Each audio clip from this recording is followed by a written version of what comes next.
Okay, you know, I'm supposed to give an introduction to Suzanne Murtha, but everybody, I think, in this room, raise your hand if you know Suzanne Murtha, right? Because her reputation precedes itself. She is not only vice president for AECOM, but she has been a number of places in this world. She has been with vendors. She has been with test labs. She and I started our careers at ITS America together. And she was the immediate past executive director of OmniAir. So she knows the work that we do intimately well. But since that time, she's not limited just to connected vehicles and not just limited to V2X-based tolling, although she knows all about that. She set her sights on the skies and some of the exciting technologies that are happening in advanced air mobility today. And so I think about where V2X might go next. I don't think it's just limited to terrestrial transportation. I think that there's a role to play in detect and avoid in the skies. And so if we're going to go down that path as an industry, we need to understand what that future state looks like. So what is coming in advanced air mobility and eVTOL, and of course the UAS world, which she intimately knows as well, being on the board of AUVSI. And she's also a world traveler. She just came back from India and has seen what's happening in transportation there. I can't think of any better person to be our featured speaker today than Ms. Murtha. Please continue.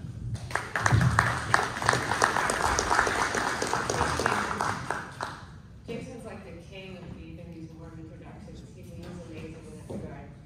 Okay, so about me, I work at AECOM. AECOM is the biggest consulting engineering firm in the world, depending on the day we acquire who, but we're right up there. And I lead all of our emerging tech in transportation. So that includes tolling, that includes advanced air mobility, connected vehicles, automated vehicles, and anything fun in transportation I get to lead, which is super awesome. Also, I'm an OG in the connected vehicle space. So I see all these young people, I don't see them here, they went away, but all these young people, I don't know them, but everybody else. So I've literally been working on this since the FCC allocated the spectrum in 1999. I did the first deployments of connected vehicles. I got the first government grants to do connected vehicles, and then also in the connected vehicle space, I was the second or third person hired by CAPTCHA in the US to deploy tolling, 5.9-based systems to use in tolling. So I've been at connected vehicle tolling since it was a thing, and I started J3217. I was the first chair of the standards committee to build tolling for V2X. No kidding, all that is true. But now I oversee a lot of other stuff too at AECOM, because turns out there's not as much revenue in connected vehicle tolling as we'd all like to believe. So I lead a lot of other practices as well. So that's about me. There's me. Also, I'm able to spot bomb. Hey, how about this? I have a question for you. How many schools have a Pope and a national basketball championship? One, and you know what color they are? Navy, blue, and white. I went to Villanova 2. I'm not even kidding. Yesterday was like my birthday and Christmas all rolled into one. It was the best thing ever. Okay. All right, let's talk about planes. Let's talk about eVTOL. So when we talk about advanced air mobility, this is an umbrella term, and in Asia it's a different term. They call it low altitude economy, is what they call advanced air mobility in Asia. But we're going to call it advanced air mobility here. And so advanced air mobility covers a couple different things. Probably the most deployed type of advanced air mobility now is UAS, or drone, uncrewed aerial systems. I'm on the board of directors at AUVSI, and we actually changed the name of our association. It's called the Murtha Amendment. Okay, that's what I call it. We changed the name from the Unmanned Vehicle Association to Uncrewed. So now we are lining up with being inclusive in our language about this technology, uncrewed vehicles. That's drones. They're the most deployed type of AAM. What we're looking at in the future, though, is eVTOLs. And you'll see here some pictures of them and how they might operate. These are vehicles that may have they could have between 2 to 6 people in them, depending on the distance and depending on the amount of batteries and the freight that they will also carry. They generally require no runway, not runways like we've seen before. They are electric, and so this is advantageous in that in that they can help the environment. They have much less carbon output, different power sources, thought to be perhaps easier to maintain because they are electric and they don't have moving parts, right? Definitely quieter. So talking about this doesn't show quite exactly, but probably right around 60 decibels is the number where they'll be. That's about the size of traffic. That's about the sound of traffic, the volume of traffic. It's not going to be too bad. They can go point to point. They pass over congestion, and they can move passengers and goods. Super interesting. I don't think I have a slide in here with this, but typically in the history of the development of emerging tech and transportation, of which I now know that I've been involved in for almost all of it, because I got old all of a sudden. Typically, goods movement has been the first application for almost all new technologies, but what we've seen now is that, in fact, in the beginning of advanced air mobility, we've actually seen a lot of investment in people movement. Now we're seeing kind of a shift back to goods, which is also okay. So we'll see. We don't know. Maybe goods will be first. We'll see. All right. So you're going to see some slides up here where I'm going to show you where China is kicking our backside in this. Okay. However, we're going to see as soon as we can get to a place where our FAA and the European version of FAA, when those guys can certify the aircraft, then we can get, we'll be able to get to some big numbers. And one of the interesting things here that we're going to be looking at is the different applications at different times, right? So in the first 5 years. So there are several states which have hired us and probably hired some other consultants here to look at what will the first applications be. And what we're helping them do is figure out what applications are good in what state. So for example, Maryland, we're working with them, and one of their first applications is likely to be medical use because they already have alignments with Johns Hopkins and the University of Maryland. They already have flights operating in the air, so it's going to be easy for them to do that. So we're going to be looking at that for their first applications. For example, for North Carolina, we're helping them figure out how to move people off the Outer Banks.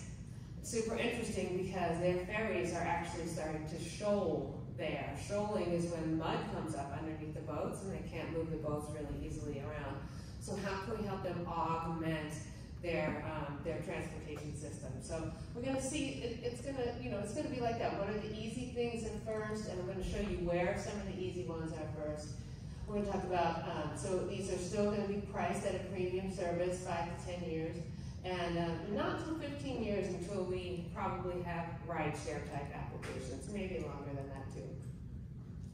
There are many, many, many different aircraft being built. There are 5 or 6 that are like up at the top right now in terms of investments, in terms of actually being built out. But we see, and I'll show you a lot of really cool investment, but we're seeing some of these starting to come together. But almost every day, if you check if you follow any of the news, there's someone who's building another one in their garage.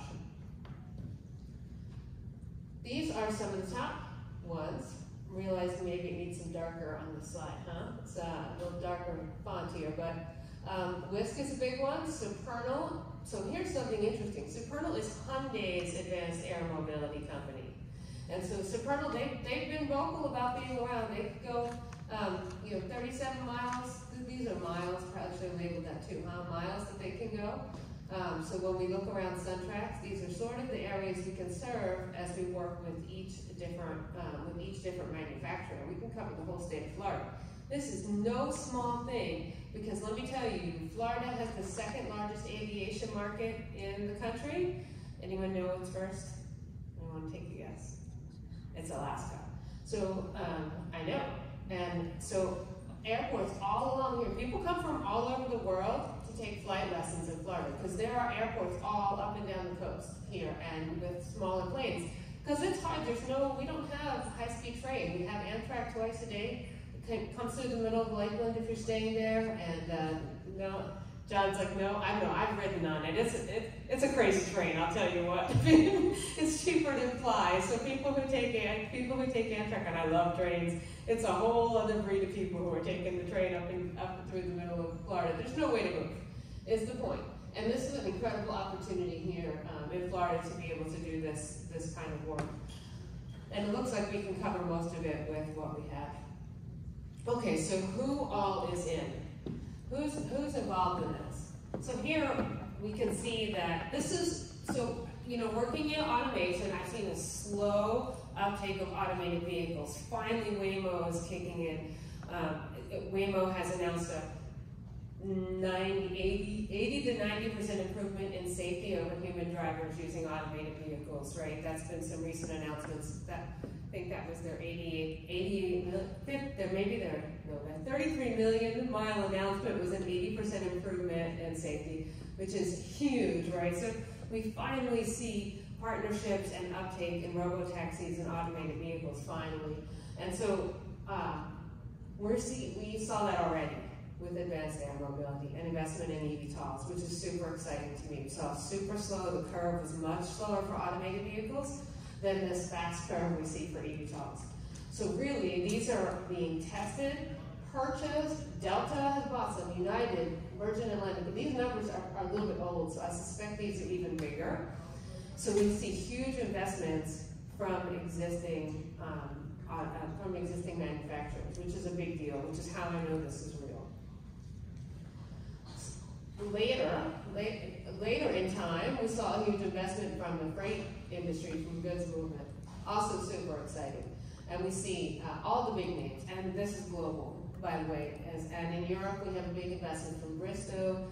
So big, huge investments from these manufacturers. Really, like, we see that the #1 slowdown is not technology, like it was for surface automation. The #1 slowdown is lack of certification from FAA. At UBSI, we're meeting with Secretary Duffy on Tuesday of next week, and that's the #1 topic, is how we move the certification along, because we have to get this thing going. All right, so what is that about? That is some bad colors. So this is supposed to be a map of the world. Look, where's my? This is supposed to be a map of the world. So imagine over here is Asia. We have a lot of deployments in Asia. We have a lot of deployments, here's Asia. We have a lot of deployments here already underway. The next hotspot is going to be the Middle East, right? That's where I'm seeing, both in KSA and Saudi, Abu Dhabi, Dubai, I think that they will be next after China. And the things we see in common, and we see the EU maybe less ready to go than the US, but we're pretty close. We have vertiports designed close to being built. There's a network developing in Southeast Florida of vertiports. If they're not being built today, it's very close. I have the designs for them in a different presentation. So AECOM is designing them.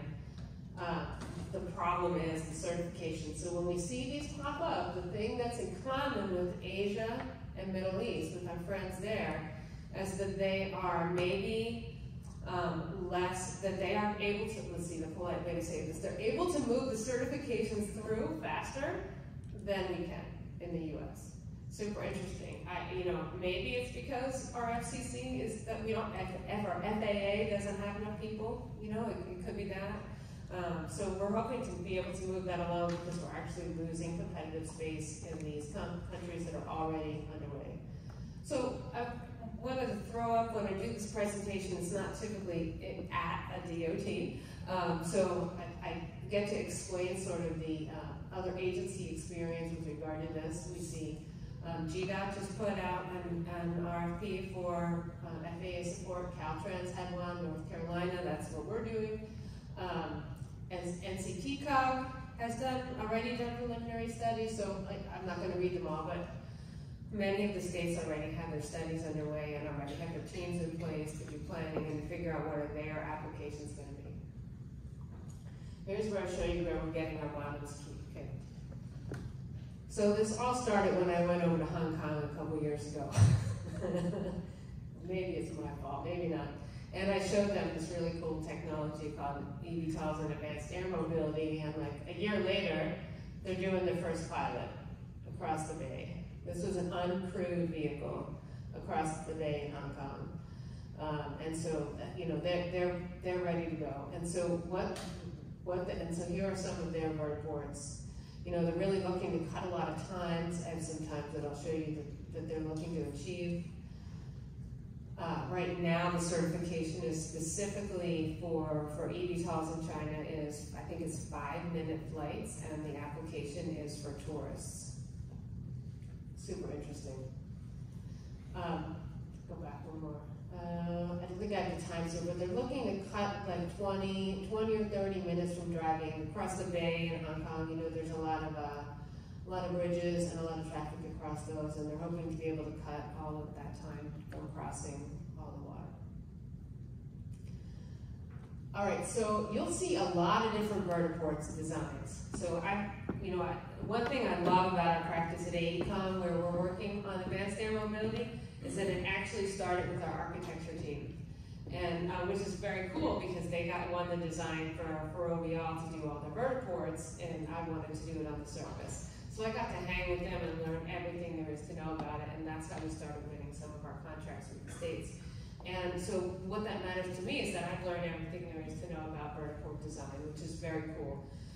Here are some things that are important about vertiport design. So there are Atlantic Aviation, they bought from OBL's vertiport design practice. So they're involved, and they're looking at actually Dallas, and they're looking at air taxis. Skyports is another one, and urban airports is another one. So something that's really interesting about these, all the designs that you're going to see, the fancy ones aren't going to cut it. They're not. That's not the designs that we're selling, and it's not the designs that will actually be able to be deployed, because advanced air mobility is essentially a startup environment. So what that means is that everything is lean. Everything is super, we're not having bars. There's not going to be bars in any of the vertiports. There's not going to be, the throughput is going to be required to be like, I think the number is 242 people an hour in order to be able to pay off the investment and get a return on some of the investment in some of these vertiports designs. So you're not going to get 240 people moving through an hour when you have a bar. There's one, this is one in London within the belt. Okay, super interesting. A little bit more about, this, we think this is a good design. This is a good design. That one, super simple. Couple of chairs, you know, maybe a place to sit down, maybe restrooms, and that's it. And then if you're moving freight, don't even need that, because you don't even need restrooms, because, you know, as you know, moving freight is always more profitable than moving people, because freight does not need toilets, right? So let me see if I can say one other thing about this.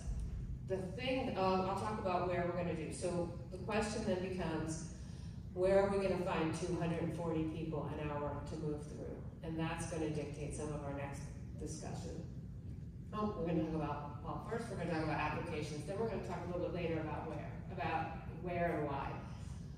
All right, so I mentioned air taxi and ride sharing. That's the vision of the future. Some of the manufacturers and operators have told me that they ultimately would like to have this be about the same price as an UberX or an Uber Black. So that's pretty ambitious. UberX, whatever is the highest level Uber that you can get. That's pretty ambitious. I don't know if that's going to happen, but that's the idea. Commercial delivery, right? Remember that when it comes to advanced air mobility, the most deployed type of vehicle is drones. So we're seeing a whole lot of commercial delivery of drones. We're seeing more of that, and we are going to see more of that in the US very soon. There's a concept in aviation called BVLOS, BVLOS, Beyond Visual Line of Sight. We are not allowed to operate drones in the US, BVLOS, Beyond Visual Line of Sight. There are rules coming, hopefully, to change that, which will enable us to use more drones to do more things, such as commercial delivery. So that's why we don't have more of that now, because you have to get an exception to do BVLOS for commercial delivery. We're also going to see, I haven't seen firefighting in the US on this continent, but that's a thing that the Asians want to do. And emergency medical services, as I mentioned, it's going to be really interesting and good to do that. And search and rescue and aerial tourism. You know who's super interested in this? Well, China is, because they're already certified, but is Australia. And I'll tell you a story that's very interesting. And so, and Jason, I don't have a clock up here, so if you could let me know if I'm getting too. Just keep going. Keep going? Okay. Let me know if I'm not. So I was in Australia, and in Sydney, it's called, in Sydney Harbor, if you ever go there, they have like tourist flights that go around the bay, right? And the guy who owns that company, it's called, I'll remember the name of it before I get done the story. That company, the guy who owns it, started this company, and he does the tourist flights around the bay. And what he did, he bought Eve aircraft, Eve eVTOLs. He already has a pre-order for them. And so he does the tourist flights on seaplanes right around the harbor. They're red. If you ever go there, you'll see them. They're very obvious. And so what he did is he's going to build a vertiport on the water in Rose Bay, which is where the flight, which is where his headquarters is, and it's also one of the wealthiest neighborhoods in Sydney. So what he also did was the most profitable airline route in Australia is between Sydney and Canberra, which is their capital. Canberra is the capital, and Sydney is the biggest city. So this flight is the most profitable flight. So what he did was he went to Canberra and bought the rights to build a vertiport on the person-made lake, the human-made lake that's in the middle of Canberra. So now he's going to build a vertiport in the lake, and now he's going to buy these eVTOLs and do the most profitable route in the country with eVTOLs. Like, he's so smart. And so if you ever get to go to Sydney, I can introduce you to the guy. He's so clever and so forward-thinking. And so anyway, he's going to do with seaplanes or with eVTOLs. So anyway, so that's what you're going to see is that capability set there. All right, so a really important part of advanced air mobility is going to be multimodalism. And not just because multimodalism is a buzzword, which it is, it's also going to help fund this return on investment for advanced air mobility. Because you can't get the 240 people an hour unless you have some massive source of inflow of people. So we need to look at where that's going to be. So a lot of people think that this is necessarily an augmentation of, that eVTOLs are necessarily an augmentation of airports, and it's not. They might feed airports, but when we think about where are the places where all the people go, some of the very first, I have some slides there, are going to be, for example, in Miami. The first in the US are going to be in Miami, and are going to be at JFK. We also know that San Francisco was one of the first launch sites for a few different manufacturers. There's so many with different launch sites. I'm having trouble keeping them all straight in my head. But think areas with a lot of people moving short distances from one place to another. And so when we think about how that would work, some of the considerations are, how's this going to impact traffic? Airspace? Oh my gosh, that's a whole thing. Florida, that's a whole thing, and it's not so bad here, actually. Our airspace isn't as bad. Probably the worst is New Jersey. You heard what happened in United? I mean, I had, clients calling me like, how are we going to fit these things in there, So trying to figure out how these are going to fit into existing crowded, overwhelmed airspace is super interesting. And how's it going to fit into environments? And how are we going to put it in a place where it can scale? And how are we going to power them, right? Like, where are we going to get the energy to power these things? Because the grid can't always even accept the amount of power that it has. So by the way, this slide is like, nobody knows. I'm telling you that I have, I don't know, 3 people a week calling me and telling me they absolutely have the solution for how airspace, air traffic management is going to work for eVTOLs. They know how it's going to work, and that's how it's going to go. And so I'm pretty sure not everybody is right. So I'm not claiming to have any insight into this. Some folks think that this is where connected vehicles can come into play.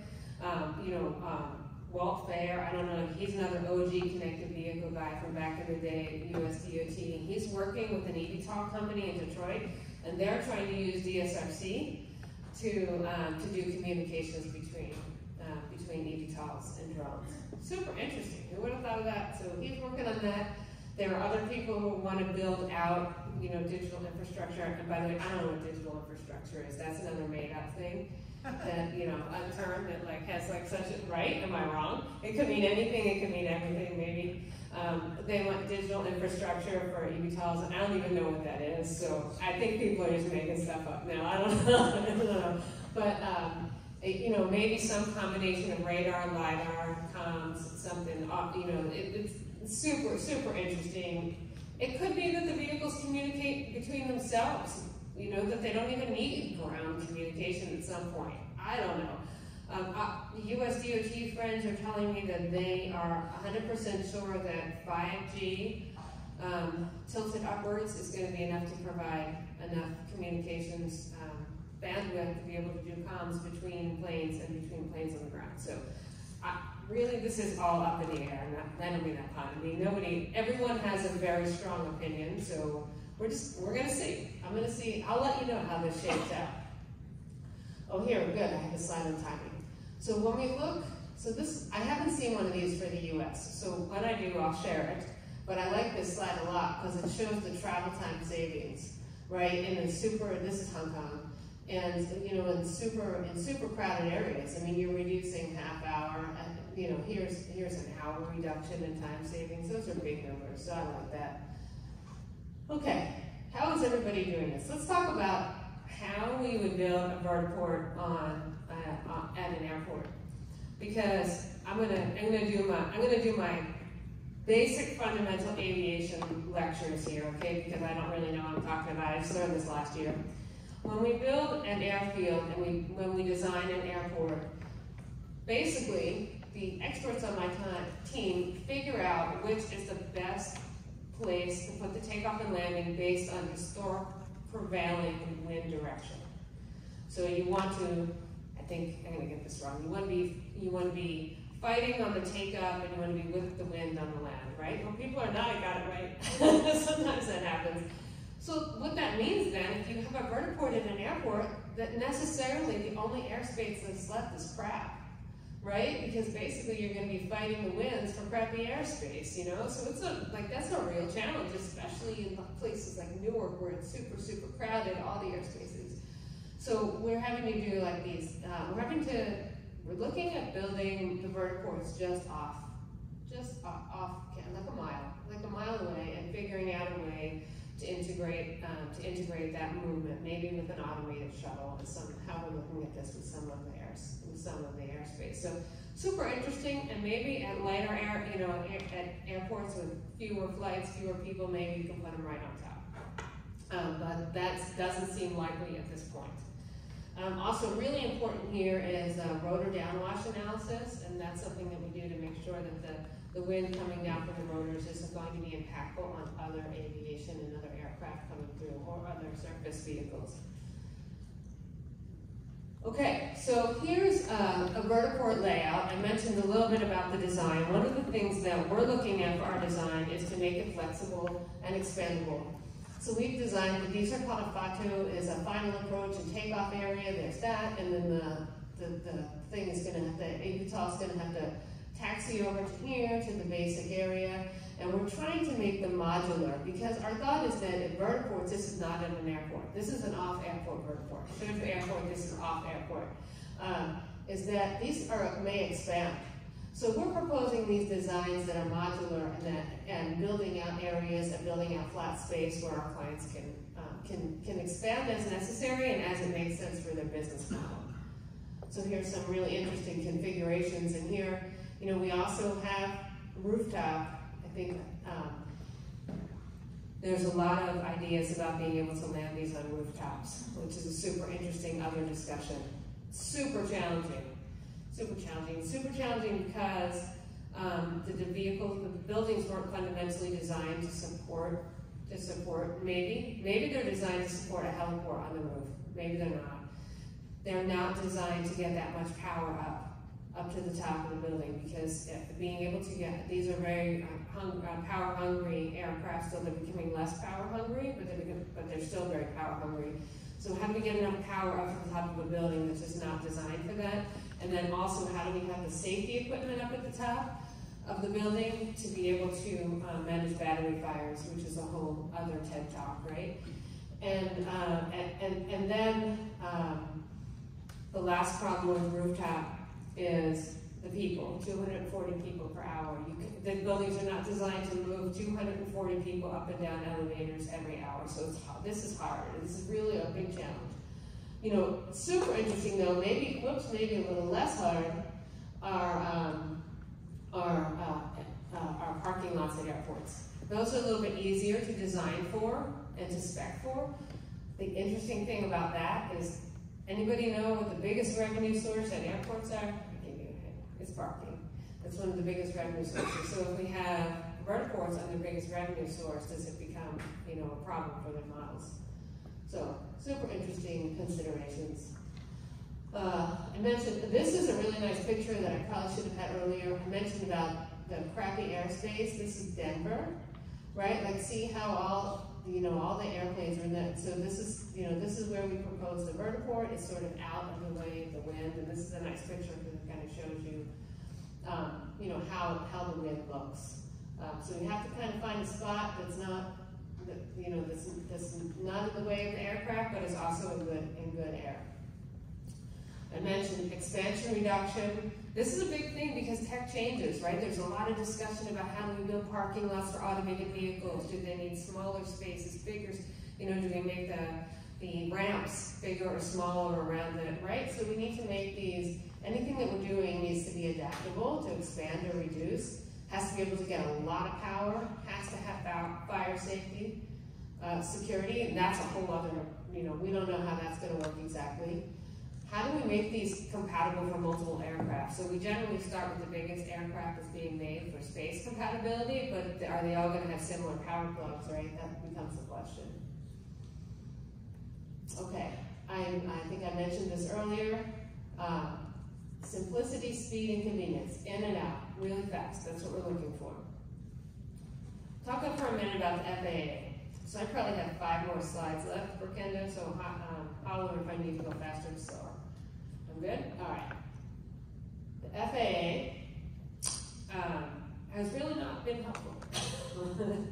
This has been a complete free-for-all. The FAA has given some guidance, but it's essentially like it's helicopter. Any design or guidance that the FAA has given for AAM or for vertiports is basically, they take the word vertiport, a heliport off the front, put vertiport, and change a few adjectives in the inside. I'm exaggerating slightly, but it's basically heliport design. So still a free-for-all. FAA is not, has not been engaged in this. They're doing some tabletop stuff, but not the scale of engagement that we need to make this market go. Well, I should say too, super interesting. If you caught Sean Duffy's video on automated vehicles, surface automated vehicles, a couple weeks ago, last week, did he put that out? And he was saying that, we have to make a framework for our surface automated vehicles so that we can keep up with China. Like that. It's like that, except we need to do it in the air again too, because we're getting our butts kicked. All right. Okay. I think Jason was asking me last night, what will be when, where. So this is, y'all have seen Succession? Have you seen Succession? Don't let your kids see Succession. But if you watch Succession, this is the vertiport that's in that show all the time. The heliport that's in that show all the time. We have clients who are specifically looking, and I just got the designs this morning to put them in there, but I have the designs to make this into a vertiport, and how that would look and how that would work with all the traffic flow.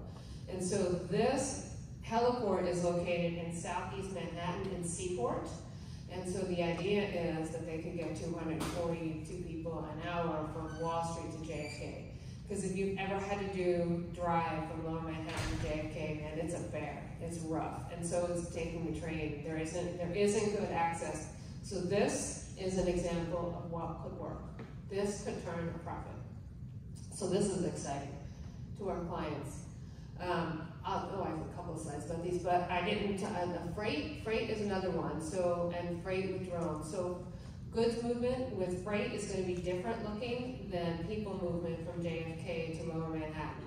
Think like Tennessee and UPS and those type of applications, and freight movement corridors, that's what we're looking at for them. We also help Maryland look at routes. So starting in BWI Airport, I mean, these are all accessible routes inside of Maryland. And interesting that Maryland also supports Delaware and Pennsylvania with air ambulances, with emergency rescue. So interesting that their routes are going to probably be looking, you know, to cross into Pennsylvania and to Delaware because, as I mentioned, medical applications. So this is what a medical application route could look like, hub could look like in Maryland. Also mentioned North Carolina. So in addition to being able to support the shoaling ferries from North Carolina out to the Outer Banks, we're also looking at P3 to support them. So we're working with one of our clients to figure out what is the return on investment to be able to actually create a over-the-air ferry service out to the islands. You know, really good, you know, a lot of people go out to the Outer Banks. You know, what if they didn't have to drive? What if they could take an air ferry? So that's another one. Okay, goods movement. So when we're looking at goods movement, we may even have built a digital tool to look at goods movement. We're looking at what's the advantage. So this is the question. If we're moving around Atlanta, if we're doing goods movement, does it make sense to do it in the air? And so some of the factors we're considering is what is the weight of the things that we're moving? What is the speed that it needs to get there? What is the carbon output of the train versus the carbon output of the trucks or the ground vehicles? So if we come up with a network around Atlanta, we could potentially, oh, that was my last one, we could potentially be saving, you know, a lot. And then if we can move it up and around and outside of that, you know, what does that look like? It can become pretty impactful. And so, so those are some of so that's some of the early stuff. So maybe that's what we're looking at for, I don't know, 5 minutes? Perfect. Can I take any questions?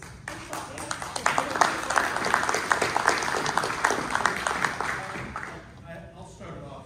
I'm sure you guys have lots of questions, as well as like how soon you'll be able to move from Suntracks to the airport. I know it's a lot of traffic as you can see this afternoon. But before that, Secretary Duffy has made this hallmark of the administration: safety, aviation safety. He was a fortunate incident within the week of the administration coming in at DCA, and I'm thinking about those corridors in Potomac, and it's only been getting more congested because we have more assets in the air that are sharing that narrow space. You mentioned Newark. What are some of the strategies that are being considered, and do you view a potential role for this technology? I've heard the term electronic conspicuity around a little bit. Yeah. I know people are thinking about it, but what's your view? US DOT is also thinking about electronic conspicuity, especially, you know, with aviation and drones, right? I don't know about the communications. I mean, I've lived through OG, you know, communications conversations long enough to now know that I can say that I know nothing about how that's going to work. I might know everything, but I don't know how it's going to go. I just don't have a sense, Jason, about how it's really going to go. I don't know. With regard to the crowded airspace, I think that why that matters and how it gets dealt with is by not deploying an incredibly crowded airspace to start. Do you know what I mean? So we're going to get our legs, we're going to get our feet in the water. That's the expression in the Miami area, where it's not the Newark airspace, right? It's going to be probably going to be to some off airport locations to airport locations, maybe like the port of Miami to some of the airports or around there. It's going to be starting slow. That's how it's going to work. And then we're going to figure out how this works. It could be that there's automated electronic conspicuity, and a lot of this becomes automated in the air ultimately. But I don't really know. But the way we deal with crowded airspace is by not dealing with it right away. And I'm just imagining the airspace in Hong Kong is somewhat crowded. How are folks in China looking at that problem? So I think the difference is there's a lot more control, central control over how that goes down. Do you know what I mean? I mean, they were able to get certification for eVTOLs in like 18 months of me showing up. I'm not saying that was causal, I'm just saying coincidental, you know? I mean, it happened right away, so I think that that's how they're seeing it, is that there's a more centralized approval process for them. Yes, go ahead. It was a great presentation. Thank you. Just thinking about that last mile piece, I mean, it's obviously probably keeping over commercial, industrial areas is going to be the start, but then it's like that last mile. I noticed in Dallas, Walmart was trying to do some testing on that, and then kind of got shut down by all of a sudden people start putting zonings in, you know, the local government. So that's probably a more tangled web. I mean, do you have any perspective on that? Yeah, Jeff, so the way we get around local government, this question was like, how does like BVLOS work with the local governments? In my experience, how this has worked in the past with emerging tech is that we find local governments that are friendly, and then it becomes popular and everybody wants to do it, and then I guess the cycle kind of looks like people do the thing, do the drone deliveries. The local government steps in and gets angry. We've done enough so that now we can take it to a government that's friendly, and then it becomes more popular, and then there's a shift back. It's kind of how I expect that will go. So we got to find some local areas, and by the way, Walmart's working on this, Amazon's working on it, some other people that I'm under NDA can't say. There are like 6 companies working on that. So I suspect that local government problem won't exist in 5 years. Or it will, but you know, it won't be a big problem in 5 years. Good question. Go ahead. Suzanne, well, great presentation. No, Indra is working in Europe.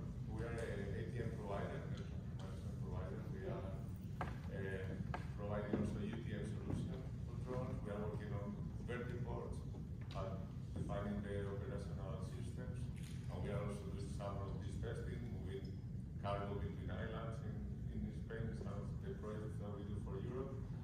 But here in the US, what do you think that is the main challenge that you have at this moment really to bring urban air mobility as a reality? Because it looks like a lot of things are ready. When you say the main talent, I kind of don't. The main challenge. Talent. Challenge. Oh. Sorry. Yeah, I'm sorry. No, that's fine. I'm sorry. And I didn't hear it when 15 other people yelled it at me either. So that was me, not you. The challenge is the FAA. That's the fundamental challenge. It is. Because if it weren't, we'd be China and we'd be operating these already. Right? Well, I mean, we're ready to go. All the eVTOL manufacturers will tell you that they can be operational. Maybe that's a little bit a lot, but I think they would. I mean, Regulation. yes. A regulation is a better way of saying what I said. Thank you. PJ. Thank you, Suzanne. That was really good. Before I had a career in tolling, I had a career in aviation. So Oh, good. I'm going to get my butt kicked here, I hope. No. I'll learn something good. Following this very closely, and frankly, part of it terrifies me. Yeah. I love what's happening with the vehicles, and yes, the FAA needs to step into the certifications, but I am so concerned about the massive amount of congestion in the skies that, you know, everybody, the house in my subdivision has a drone flying in their backyard, and they're flying all over the place. I'm concerned that as these vehicles, you know, operating what I presume in controlled airspace, may not have a defense against somebody flying, you know, their little backyard drone into it. So, do the systems contemplate having some kind of a, you know, onboard warning system, some kind of activity that helps Yes. them aid that kind of a problem? Yes, that's called electronic conspicuity. That's included in that concept, is that there would be signaling, perhaps, you know, a BSN type thing in the air. There's also division in airspace where you're allowed to operate versus where you're allowed to take off. So eVTOLs would not be allowed to be hovering at 400 feet, which is where drones are allowed to hover. So the risk of conflict is sort of limited to the takeoff and landing zones. Limited, I mean, it could be landing in your backyard next to you for, who knows, right? But so that's sort of the thought about that. And also, there are no good answers for that. And the drones in the backyard, the drones in my windows, that's crazy, especially here in Florida. By the way, it is a federal offense to shoot down a drone, even if they're looking in your window. Just so you know, this is actually a topic. It's something that happens because it's an aircraft and you can't shoot down aircraft. It's a real thing. Yeah. And you're not allowed to be operating drones in any kind of commercial way, either without a drone license, which takes about 2.5 days to get. All right, anything else? Jason? Any other questions for Suzanne? Fantastic, thank you so much.